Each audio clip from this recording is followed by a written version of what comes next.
Yeah, I don't want the dog getting to this little guy. Yeah. He's sniffing around like he doesn't know where he's at. Yeah, good morning to you too. Possums are beneficial animals to the garden.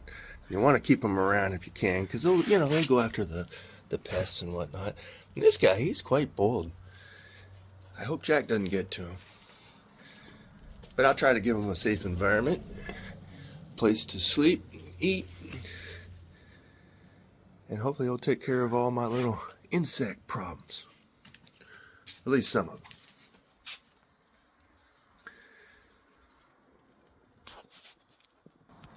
What do you think, guy? Huh? Yeah.